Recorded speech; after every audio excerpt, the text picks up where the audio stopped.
mas preciso que você fique até o final, porque o maior erro que você está cometendo agora pode estar afastando ela ainda mais a cada dia que passa. Bem-vindo. Desperte o seu verdadeiro eu. Sou Andrea Vermont, psiquiatra, psicoterapeuta e escritora, e há décadas estudo as emoções humanas, a inteligência emocional e os segredos da mente. Hoje quero compartilhar com você o que aprendi em minha prática clínica, em minhas pesquisas e na convivência com milhares de pacientes e leitores. Se você está aqui, é porque ela se foi. Talvez ela esteja solteira, talvez esteja começando algo com outra pessoa, ou talvez simplesmente tenha dito que precisa de espaço. E eu sei exatamente o que você está sentindo agora, essa sensação de vazio no estômago toda vez que você checa o celular esperando uma mensagem dela, esse nó na garganta quando você a imagina com outra pessoa, esse desespero que te faz checar as redes sociais dela às 3 da manhã, procurando por qualquer sinal, qualquer pista do que ela está sentindo. Mas aqui está a verdade que ninguém te contou e você vai entendê-la completamente nos próximos minutos. Tudo o que você está fazendo agora, tudo o que seus instintos estão te dizendo, cada mensagem que você quer enviar para ela, cada ligação que você quer fazer, provavelmente está piorando a situação. E não é sua culpa. Seu cérebro está em modo de sobrevivência, e quando estamos em modo de sobrevivência, tomamos as piores decisões possíveis. Nos próximos minutos, vamos falar sobre algo que mudará completamente sua perspectiva. Vou explicar o que realmente está acontecendo no cérebro dela e no seu. Por que ela foi embora? Quais erros críticos você precisa evitar agora? E, mais importante, o que você precisa fazer para que ela sinta vontade de voltar, mas partindo de uma perspectiva completamente diferente da que você imagina. E antes de continuarmos, se este conteúdo lhe interessar, inscreva-se no canal e ative as notificações. Este tipo de conteúdo pode ajudar muitas pessoas que estão passando pela mesma situação que você, e sua inscrição nos ajuda a alcançar mais pessoas que precisam dele. O que acontece no seu cérebro durante um término? A primeira coisa que você precisa entender é o seguinte: em minha prática clínica, vejo isso constantemente. Homens inteligentes, bem-sucedidos e com ótimas qualidades, completamente paralisados porque a mulher que amavam os deixou. E a primeira coisa que fazem é exatamente a pior coisa que poderiam fazer. Eles insistem, perseguem, imploram, tentam argumentar. Deixe-me explicar o que acontece no cérebro quando ocorre um término de relacionamento, porque isso é fundamental para entender todo o resto. Quando ela vai embora, seu cérebro ativa exatamente os mesmos circuitos neurais que são ativados quando estamos em perigo físico real. Sua amígdala, aquela parte primitiva do cérebro responsável pela sobrevivência, não distingue entre uma ameaça física e uma emocional. Para o seu cérebro, perdê-la é equivalente a estar em perigo de vida. É por isso que você sente uma ansiedade tão intensa, porque não consegue dormir, porque sua mente fica repassando a situação. E quando o cérebro está em modo de ameaça, o cortisol, o hormônio do estresse, dispara. O cortisol bloqueia sua capacidade de pensar com clareza, de tomar decisões racionais, de enxergar a situação de uma perspectiva mais ampla. Você literalmente se torna menos inteligente sob estresse crônico. E a partir desse estado, começa a fazer coisas que acha que vão ajudar, mas que na verdade estão destruindo qualquer chance de tê-la de volta. O que está acontecendo na mente dela. Agora entenda isso sobre ela. Quando uma mulher toma a decisão de ir embora, não é impulsivo. As mulheres processam términos de relacionamento de maneira muito diferente dos homens. Embora você talvez não tenha previsto o término, ela já havia passado semanas, talvez meses, processando a ideia de ir embora. Ela já havia chorado, passado pelas fases da dúvida e mentalmente tentado te dar outra chance 1000 vezes. Quando finalmente foi embora, ela já havia vivenciado a maior parte do seu luto. E aqui está algo crucial que você precisa entender. Cada vez que você tenta desesperadamente entrar em contato, cada vez que tenta convencê-la a voltar, cada vez que envia aquela longa mensagem explicando tudo o que você vai mudar, tudo o que você está fazendo é confirmar que ela tomou a decisão certa, porque o que ela precisa ver é exatamente o oposto do que você está mostrando agora. A verdadeira razão pela qual ela foi embora, existe uma razão subjacente, uma razão profunda para ela ter ido embora, e provavelmente não é aquela que ela te contou.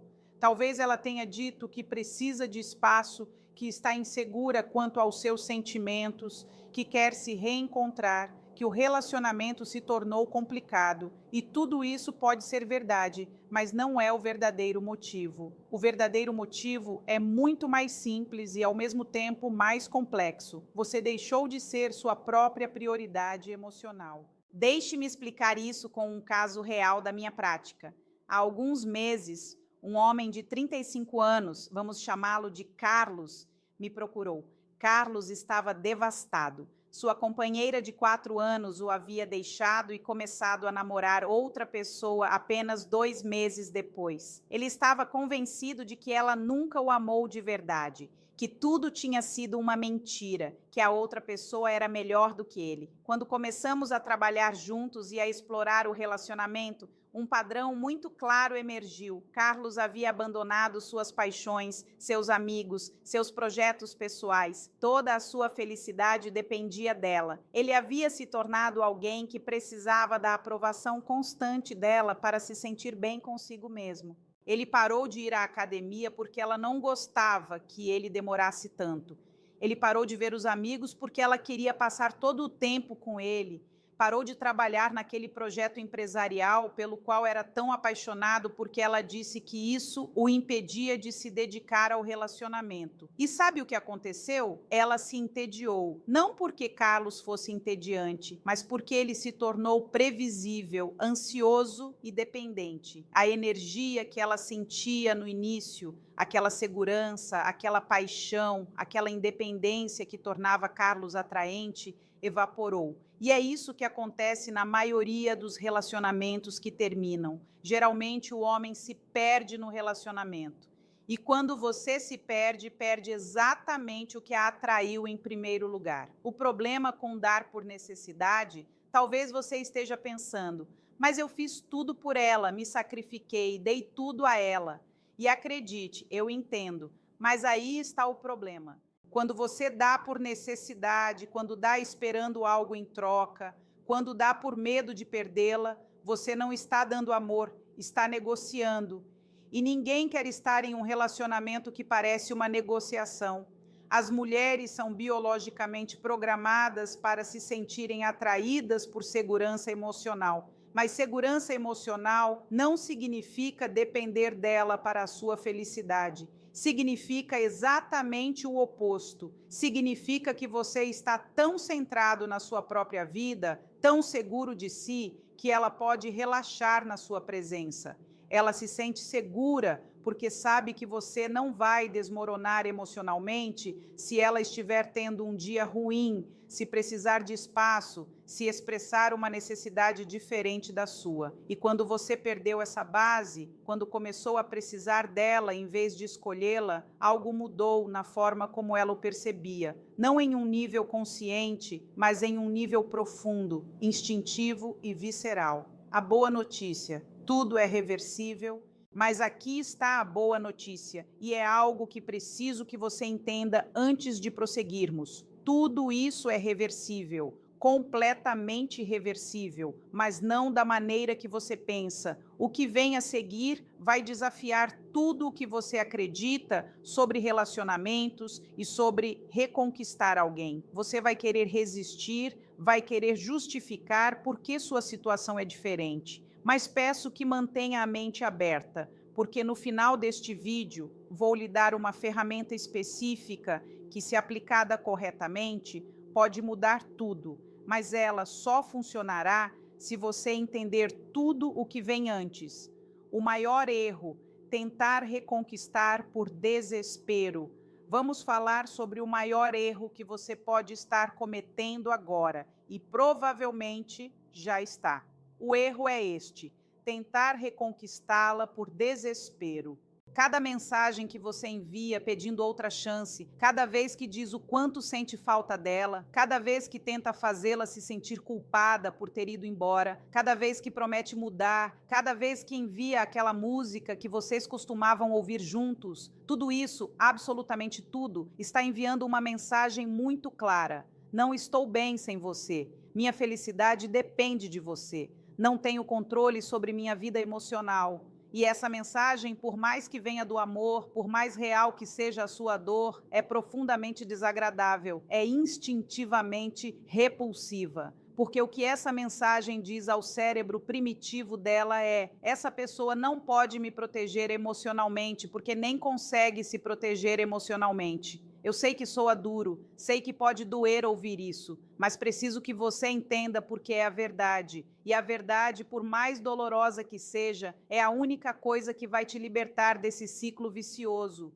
Em minha prática, vejo isso constantemente. Pessoas tão focadas em reconquistar o ex que se esquecem completamente de se curar primeiro.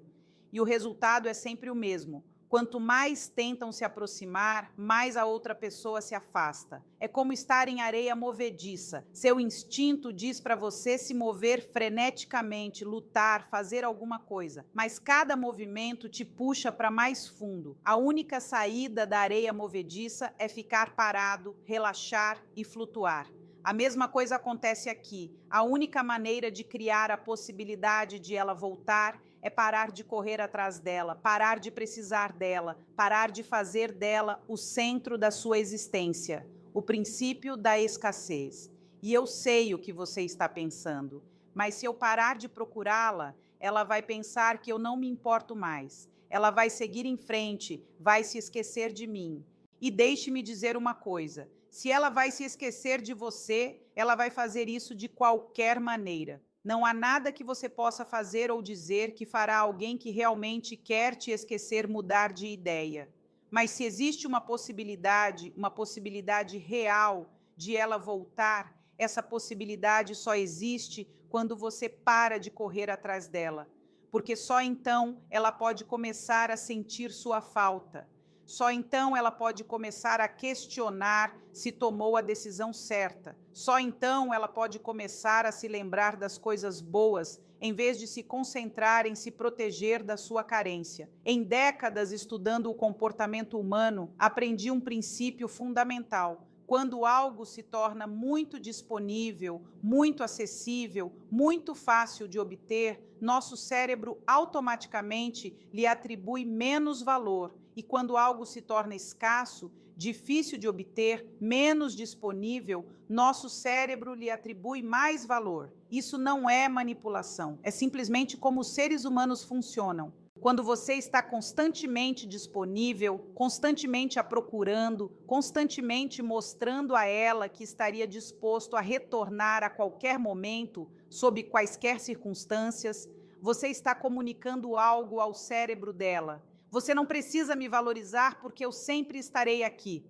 Mas quando você desaparece, quando você se torna escasso, quando ela percebe que talvez realmente tenha perdido algo valioso e que esse algo não estará esperando por ela indefinidamente, é quando o cérebro dela começa a funcionar de forma diferente. Ele começa a se lembrar das coisas boas, começa a idealizar o que vocês tinham, começa a se perguntar: o que você está fazendo? Com quem você está? Você seguiu em frente? E toda aquela energia mental que antes se concentrava em justificar por que ela foi embora, agora começa a se concentrar no que ela perdeu ao partir. A transformação precisa ser real, mas, e isso é crucial, isso só funciona se a sua ausência for real. Se você estiver realmente trabalhando em si mesmo, se estiver genuinamente reconstruindo a sua vida. Porque se você estiver apenas fingindo, manipulando, esperando em silêncio, contando os dias para poder procurá-la novamente, ela vai perceber. As mulheres têm uma intuição incrível para detectar quando algo não é autêntico.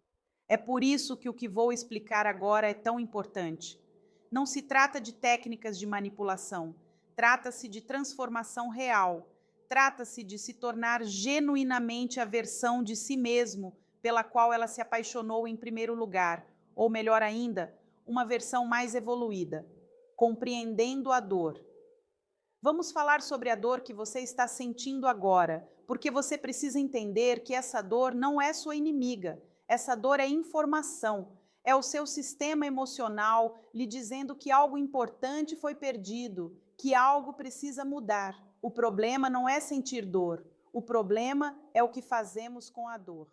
A maioria das pessoas tenta fugir da dor, distraindo-se constantemente, buscando validação em outros lugares, preenchendo seu tempo com atividades para evitar senti-la. Ou fazem o oposto, se afogam na dor, se entregam a ela e a transformam em sua identidade. Mas existe uma terceira opção. Você pode aprender a conviver com a dor sem deixar que ela o controle. Você pode sentir, validar, entender e, ao mesmo tempo, continuar funcionando, continuar crescendo, continuar seguindo em frente. Em meu trabalho como psiquiatra, aprendi que a capacidade de tolerar o sofrimento emocional sem agir impulsivamente é uma das habilidades mais importantes que você pode desenvolver. E agora você tem a oportunidade de desenvolver essa habilidade. Toda vez que você sentir vontade de mandar uma mensagem para ela e não mandar, toda vez que você sentir aquela ansiedade no peito e, em vez de tentar eliminá-la imediatamente, você se sentar com ela, respirar fundo e deixá-la estar. Toda vez que você for tentado a checar as redes sociais dela e decidir conscientemente não fazê-lo, você estará treinando uma parte do seu cérebro chamada córtex pré-frontal. Essa é a parte responsável pelo autocontrole, pela tomada de decisões e pela visão do todo. E quanto mais você treinar essa parte do seu cérebro, mais fácil ficará. No começo é muito difícil. Os primeiros dias, as primeiras semanas serão os mais difíceis. Mas a cada dia que passa, a cada pequena vitória sobre o impulso, você se torna mais forte. Contato zero. O que é e por que é necessário. Agora, vamos falar sobre algo muito específico que você precisa fazer. Vamos falar sobre contato zero. E eu quero que você entenda isso corretamente, porque existe muita confusão sobre esse assunto. O contato zero não é punição, não é vingança, não é uma forma de fazê-la sofrer ou jogar jogos psicológicos. O contato zero é, antes de tudo, para você, é para te dar o espaço que você precisa para se curar, para se reconstruir, para se reconectar com quem você é sem ela. Quando você mantém contato com ela, quando a segue nas redes sociais, quando responde às mensagens casuais dela, quando concorda em ser amigo dela, tudo o que você está fazendo é manter a ferida aberta. É como tentar curar um corte enquanto fica cutucando-o. Contato zero significa exatamente isso. Contato zero. Você não entra em contato, não manda mensagens, não liga, não curte as fotos dela, não assiste aos stories, não pergunta a amigos em comum sobre ela, nada. E eu sei que parece extremo, eu sei que parece difícil, mas deixe-me explicar porque é absolutamente necessário. Primeiro, para a sua própria cura. Você precisa de tempo e espaço, sem nenhuma informação nova sobre ela, para que seu cérebro possa começar a processar o término. Cada vez que você tem contato com ela, mesmo que mínimo, seu cérebro é inundado novamente com todos aqueles neurotransmissores, toda aquela esperança, toda aquela ansiedade, e você volta à estaca zero. Segundo, para que ela sinta sua falta, e isso é crucial, enquanto vocês estiverem em contato, enquanto você estiver disponível, enquanto ela puder contar com você como amigo ou como plano B, não haverá incentivo para ela reconsiderar a decisão. Por que ela faria isso? Ela tem o melhor dos dois mundos, a nova vida e sua atenção quando precisa. Mas quando você desaparece completamente, quando ela não pode mais contar com você para essa validação, essa atenção, esse apoio emocional, é aí que ela começa a sentir sua verdadeira ausência. E com essa ausência vem a dúvida, a saudade e o questionamento. O contato zero precisa durar pelo menos 30 dias, idealmente 60 ou 90. Não dias contando cada hora, mas dias em que você está genuinamente focado em outras coisas. Durante esse tempo, algo mágico começa a acontecer. Os primeiros dias são os mais difíceis. Você sentirá ansiedade constante. Você vai querer quebrar o contato zero 1000 vezes. Mas se persistir, algo muda por volta da segunda ou terceira semana. Você começa a ter momentos, mesmo que breves, em que não pensa nela. Começa a curtir as coisas novamente. Começa a se lembrar de quem você era antes dela. E esses momentos se tornam cada vez mais frequentes, até que um dia você percebe que passou várias horas sem pensar na situação. A reconstrução, o trabalho mais importante. Durante o período sem contato, você não pode simplesmente sentar e esperar. Não pode ficar parado olhando para o teto pensando nela.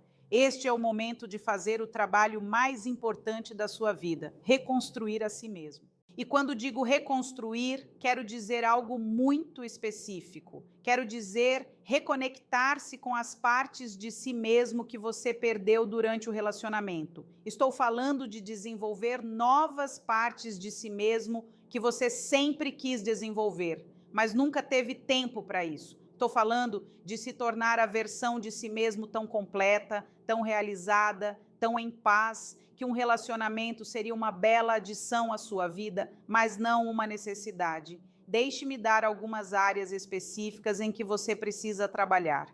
Primeiro, sua saúde física. O exercício físico não só melhora sua aparência, como também muda literalmente a química do seu cérebro. O exercício reduz o cortisol, aumenta a serotonina, melhora o humor, dá mais energia e ajuda você a dormir melhor. Você não precisa se tornar um atleta profissional, mas precisa movimentar seu corpo com regularidade, no mínimo 3 ou 4 vezes por semana. Segundo, sua vida social. É muito provável que durante o relacionamento você tenha negligenciado suas amizades. É muito provável que existam pessoas em sua vida que sentem sua falta, que querem passar tempo com você, mas que você deixou de ver porque dedicou todo o seu tempo a ela. Agora é a hora de se reconectar com essas pessoas, fortalecer esses relacionamentos, fazer novos amigos, participe de grupos, atividades, comunidades, saia da sua zona de conforto. Terceiro, seus projetos e paixões. O que você sempre quis fazer, mas nunca arranjou tempo para fazer. Aquele negócio que você queria abrir, aquele instrumento que você queria aprender a tocar, aquele curso que você queria fazer, aquela viagem que você queria fazer, agora é a hora. Não amanhã, não quando você se sentir melhor. Agora. Porque aqui está o segredo. Você não vai se sentir melhor e depois começar a fazer as coisas. Você vai começar a fazer as coisas e depois vai se sentir melhor. A ação precede a motivação e não o contrário. Quarto, seu mundo interior. Você precisa começar a trabalhar sua autoconsciência, seu desenvolvimento emocional, seu crescimento pessoal.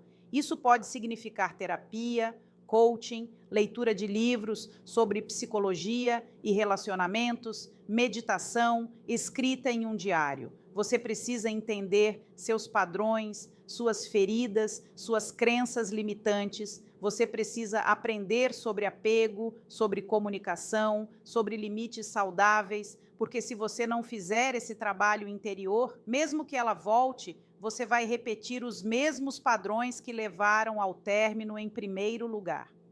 O caminho para seguir em frente. Agora preciso falar com você sobre algo que talvez você não queira ouvir, mas precisa entender. Só porque ela volte não significa que você deva aceitá-la de volta. Só porque ela sinta que cometeu um erro, não significa que seja melhor para você retomar essa relação. Em minha prática, sempre digo algo: um término de relacionamento é uma das melhores oportunidades de crescimento pessoal que você terá na vida. Mas somente se você aproveitar essa oportunidade, somente se usar a dor como combustível para a transformação, em vez de ficar preso na vitimização. Às vezes, durante o processo de reconstrução, você vai descobrir algo surpreendente, que a pessoa que estranhava tanto, a pessoa por quem sentia que não podia viver sem ela, talvez não era tão compatível com você como pensava. Talvez fosse a segurança que você estranhava, não necessariamente ela. Talvez fosse a rotina, a comodidade de ter alguém, o medo de estar sozinho. Talvez fosse seu ego que estava ferido, não seu coração. Vejo isso constantemente em minha consulta. Pessoas que chegam devastadas por uma ruptura, convencidas de que nunca vão encontrar alguém como sua ex-parceira. E depois de vários meses de trabalho, de crescimento, de conhecer-se melhor, me dizem: sabe, Andréa, acho que na verdade não éramos tão compatíveis. Acho que estava apaixonado pela ideia da relação mais que pela pessoa real. E quando você chega a essa conclusão desde um lugar de claridade, não desde o ressentimento, mas desde a compreensão genuína, aí é quando realmente está pronto para seguir em frente, seu plano de ação. Vamos colocar tudo isso em um plano concreto, porque a informação sem ação não serve de nada. Hoje mesmo, apenas termine de escutar isto, você vai fazer o seguinte. Primeiro, se todavia não implementou o contato zero, comece agora. Não depois de despedir-se bem. Não depois de enviar uma última mensagem explicando. Agora. Bloqueie ou silencie suas redes sociais se necessita fazê-lo. Não de maneira dramática. Simplesmente tire-as de seu feed. Peça a amigos em comum que não lhe deem atualizações sobre ela. Segundo, faça uma lista de todas as coisas que deixou de fazer durante a relação. Esses amigos que deixou de ver, esses hobbies que abandonou, esses projetos que postergou, esses sonhos que pôs em pausa. Escreva todos e depois escolha 3 que vai retomar esta semana. Terceiro, comprometa-se com uma rotina de exercício físico. Escolha algo que desfrute ou que ao menos possa tolerar e comprometa-se a fazê-lo ao menos 3 vezes por semana durante os próximos 30 dias. Quarto, encontre um espaço para o trabalho interno. Pode ser terapia se tem acesso a ela. Pode ser um diário onde escreva seus pensamentos e sentimentos cada dia. Pode ser meditação guiada. Pode ser ler livros sobre desenvolvimento pessoal e relações, mas necessita um espaço dedicado a entender-se melhor. Quinto, planeje algo que lhe emocione. Uma viagem, mesmo que pequena, um evento, um projeto novo, algo que lhe dê algo a que olhar para frente que não tenha nada a ver com ela.